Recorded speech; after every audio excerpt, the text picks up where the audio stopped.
৪৫ বছরের নীরজ শর্মা কয়েকদিন ধরেই নিজের জীবনটা ভয়ে কাটাচ্ছিলেন। কারণ ওনার সাথে বেশ কিছু অসামান্য ঘটনা ঘটতেছিল। কখনো রাতে উনার জানালায় পাথর মারা হয়, বা কখনো কয়েকজন ছোকরা মুখে কাপড় বেঁধে ঘরের আশপাশে ঘোরাফেরা করে। উনার এতটাই ভয় করা শুরু করেছিল যে নীরজ বাড়ির থেকে বার হওয়া বন্ধ করে দিয়েছিলেন। রোজের প্রয়োজনের সব জিনিস উনি অনলাইনে অর্ডার করে আনতো। আর হয়তো নীরজের এই ভয়টা সত্য ছিল, কারণ ৩ মাস আগে একটি গাড়ি ওনাকে ধাক্কা মারার চেষ্টাও করেছিল।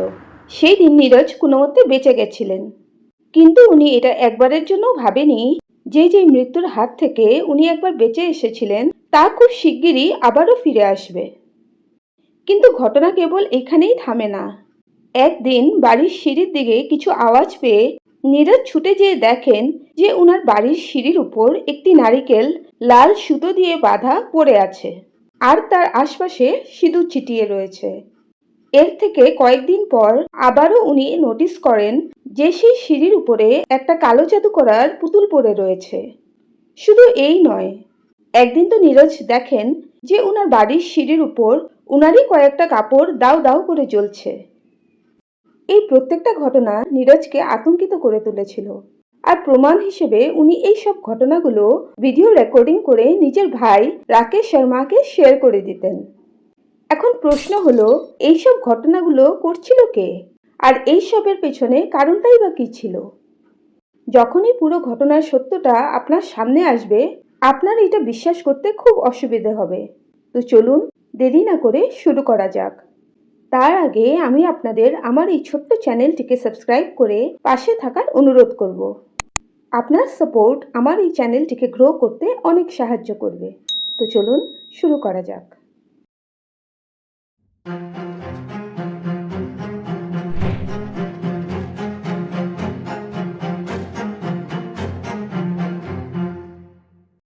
৩ জুলাই ২০২৬ জয়পুরের প্রতাপনগরে নীরজ শর্মা বিকেল ৪:৩০ নাগাদ নিজের ছেলে আরিয়ানকে ফিজিওথেরাপির জন্য নিয়ে গেছিলেন। আরিয়ান আর ৫টা বাচ্চার মতন সামান্য ছিল না, ও ভিন্নভাবে সক্ষম, বা বলতে পারি প্রতিবন্ধী ছিল। ফিজিওথেরাপি চলাকালীন নীরজের মোবাইলে একটা ফোন আসে।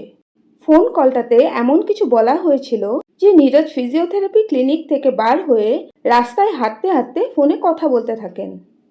আর ঠিক সেই সময় একটি স্করপিও গাড়ি ১২০ কিলোমিটার গতিবেগে এসে নীরজ শর্মাকে ধাক্কা মেরে দেয়। ধাক্কাটা এতটাই জোরে ছিল যে নীরজ কয়েক ফিট হাওয়াতে উঠে তারপর ১০০ ফিট দূরে যেয়ে মাটিতে পড়ে। স্করপিওটি একটুও না দাঁড়িয়ে সেই গতিবেগেই সেখান থেকে চলে যায়। নীরজকে ধাক্কা খেতে দেখে সেখানে থাকা মানুষেরা দৌড়ে এসে দেখেন যে নীরজ রক্তাক্ত অবস্থায় বেহুঁশ পড়ে রয়েছে।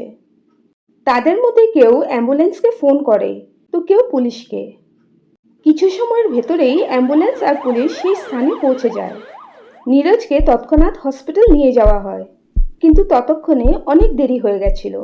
ডক্টররা নীরজ শর্মাকে মৃত ঘোষিত করে দেয়। খবর পেয়ে নীরজের মেয়ে আয়ুষী, ভাই রাকেশ শর্মা আর ভাসুর মোহন স্বরূপ হসপিটালে যেয়ে পৌঁছায়। নীরজ শর্মার মৃত্যুতে পুরো পরিবারের উপর দুঃখের ছায়া পড়ে যায়। ময়নাতদন্তের রিপোর্ট আসার পর পুলিশ এটাকে হিট অ্যান্ড রান কেস হিসেবে দায়ের করে নেয়, কিন্তু তদন্ত আরম্ভ হওয়ার কয়েক ঘন্টার ভেতরেই এমন এক বয়ান আসে যেটা নীরজ শর্মার মৃত্যুটাকে একটা হিট অ্যান্ড রান কেস থেকে সোজা হত্যার মামলায় বদলে দেয়। আর শুধু এই না, এই বয়ানটা কয়েক বছর আগে ঘটা নীরজ শর্মার স্বামী বিজয় কুমার শর্মার মৃত্যুর উপরেও প্রশ্ন তুলে ধরে। এই ঘটনাটার পুরো সত্যটা জানার জন্য আমাদের একদম শুরু থেকে শুরু করতে হবে। নীরজ শর্মা নিজের পরিবারের সাথে জয়পুরের এয়ারপোর্ট কলোনিতে থাকতেন। উনার স্বামী বিজয় বশিষ্ঠ রাজস্থান হাইকোর্টে লোয়ার ডিভিশন ক্লার্কের পদে চাকরিরত ছিলেন। বাড়িতে এনাদের একজন 23 বছর বয়সের মেয়ে ছিল আয়ুষী, যে এলএলবির ছাত্র ছিল। আর ছিল 17 বছর বয়সে আরিয়ান, যে একজন প্রতিবন্ধী ছিল। এই পরিবার আর্থিকভাবেও বেশ সবল ছিল, আর এনাদের অনেক কটা জায়গা জমি আর অনেক পৈতৃক সম্পত্তিও ছিল। সবকিছু ঠিকঠাকই চলতেছিল, কিন্তু সাল 2025-এ এমন একটা ঘটনা ঘটে যা এই পরিবারের পুরো ভবিষ্যৎটাকেই বদলে রেখে দেয়। 2024-এর ডিসেম্বর মাসে অফিসে কর্মরত অবস্থায় বিজয় বশিষ্ঠের ব্রেইন হ্যামারেজ হয়ে যায়। তাড়াতাড়ি ওনাকে হসপিটালে ভর্তি করা হয়, যেখানে বলা হয় যে বিজয়ের অবস্থা খুবই ক্রিটিক্যাল আর ওনার বাঁচার আশাও খুব কম। কিন্তু ডাক্তারদের কঠিন চেষ্টায় বিজয় বশিষ্ঠের প্রাণ বেঁচে যায়। প্রাণে বেঁচে গেলেও বিজয়ের অবস্থা খুবই খারাপ ছিল। উনি একেবারেই বিছানার থেকে উঠতে পারতেন না, আর খাওয়ানোর জন্য বিজয়কে ফিডিং টিউবের সাহায্য নিতে হতো। কিন্তু সময়ের সাথে সাথে বিজয় বশিষ্ঠের শারীরিক অবস্থায় পরিবর্তন দেখা দিচ্ছিল। কয়েকদিন এইভাবেই বিজয়ের দ্রুত সুস্থতার আশায় কেটে যায়। কিন্তু একদিন হঠাৎ নীরজ আর বিজয়ের মেয়ে আয়ুষী নিজের জেঠতুতো ভাই বলরামের সাথে এসে বাবাকে একটা বড় প্রাইভেট হসপিটালে চিকিৎসা করানোর কথা বলে নিয়ে যায়। নীরজ মেয়েকে বোঝানোর অনেক চেষ্টা করে, কিন্তু আয়ুষী কোনো কথাই শুনতে রাজি ছিল না। আয়ুষীর মতে সরকারি হসপিটালে ওর বাবার ভালোভাবে চিকিৎসা হচ্ছিল না। এবার একদিন দুদিন করতে করতে অনেক কদিন পার হয়ে যায়, কিন্তু লাখবার জিজ্ঞাসা করার পরেও আয়ুষী এটা কাউকে বলে না যে ও নিজের বাবাকে কোন হসপিটালে ভর্তি করিয়েছে। এই কথা নিয়ে বাড়িতে অনেক ঝগড়া হয়। ইনফ্যাক্ট আয়ুষী নিজের মার উপর হাত পর্যন্ত উঠিয়ে দেয়। কিন্তু কোনো অবস্থাতেই আয়ুষীটা কাউকে বলে না যে ও নিজের বাবাকে কোন হসপিটালে রেখেছে। এখন সপ্তাহের থেকে মাস হয়ে যায়, কিন্তু বিজয় বশিষ্ঠের কোনো খোঁজ খবর নেই। জিজ্ঞাসা করলে আয়ুষী নীরজকে শুধু এটাই বলে যে বাবার চিকিৎসা ঠিকঠাকভাবে চলছে আর খুব শিগগিরই উনি বাড়ি ফিরে আসবে। এপ্রিল 2025, 3 মাস পার হয়ে গেছে, কিন্তু বিজয় বশিষ্ঠ কোথায় আর কি অবস্থায় আছেন তা আয়ুষী ছাড়া আর কেউ জানতো না। তারপরেই হঠাৎ একদিন আয়ুষী নিজের মা আর মামাকে ফোন করে জয়পুরের নিবিক হসপিটালে আসতে বলে। উনারা যখন হসপিটালে পৌঁছে খবর নেন, তখন উনারা জানতে পায় যে 2-4 দিন আগেই আয়ুষী নিজের বাবাকে ক্রিটিক্যাল কন্ডিশনে সেই হসপিটালে ভর্তি করিয়েছিল। ডক্টররা নীরজকে জানায় যে বিজয়ের হার্টের 90% ব্লকেজ আছে, লিভার পুরোপুরি ড্যামেজ হয়ে গেছে আর ফুসফুসেও জল ভরে গেছে। নীরজ আর ওনার ভাই এটা বুঝতেই পারছিলেন না যে যেই মানুষটা কয়েক মাস আগেও ধীরে ধীরে সুস্থ হচ্ছিলেন, হঠাৎ ওনার কন্ডিশন এতটা খারাপ কি করে হয়ে গেল। তখন ডক্টর ওনাকে এও জানায় যে গত কয়েক মাস ধরে বিজয়কে প্রেসক্রাইবড ওষুধও দেওয়া হয়নি। এরপর শেষমেশ বিজয় বশিষ্ঠকে আর বাঁচানো গেল না। এখন বিজয় বশিষ্ঠের মৃত্যুর পর সবথেকে বড় প্রশ্ন ছিল যে এখন ঘর কিভাবে চলবে।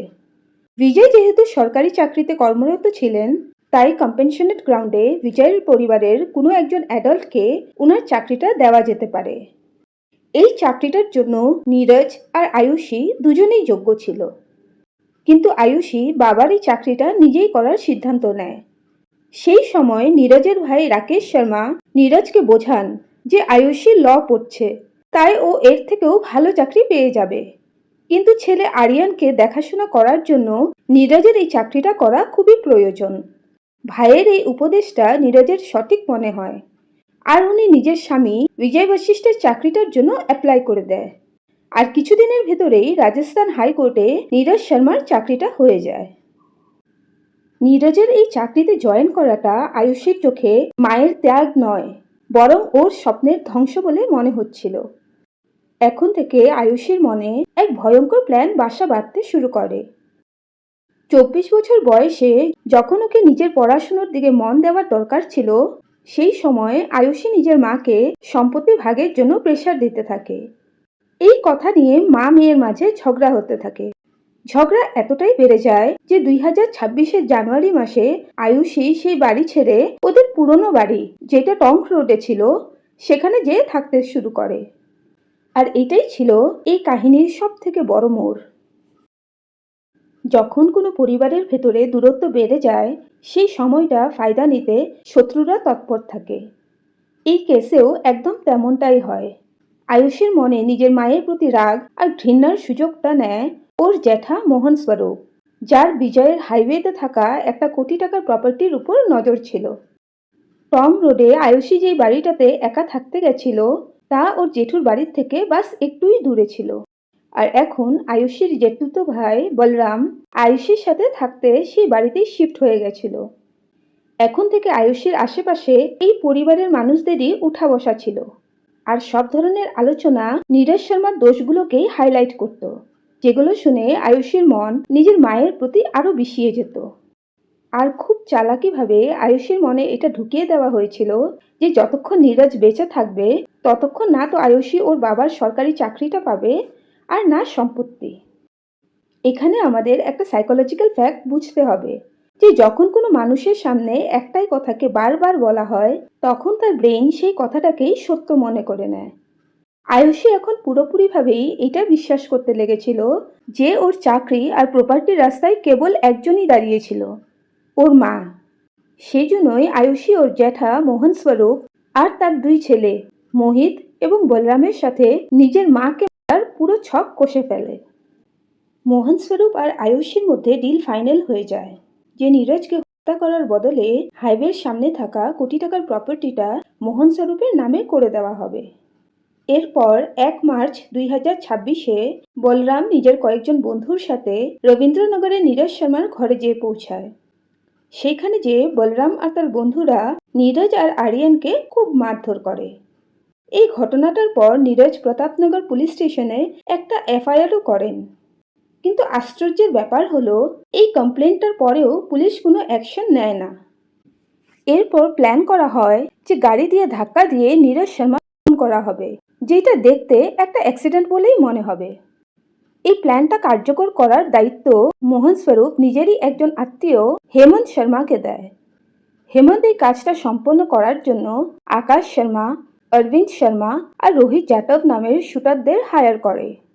এই পুরো ডিলটা 7 লাখ টাকায় ফাইনাল করা হয়। এরপরের কয়েকদিন এই শুটারদের কেবল একটাই কাজ ছিল, নীরজ শর্মার উপর নজরদারি করা।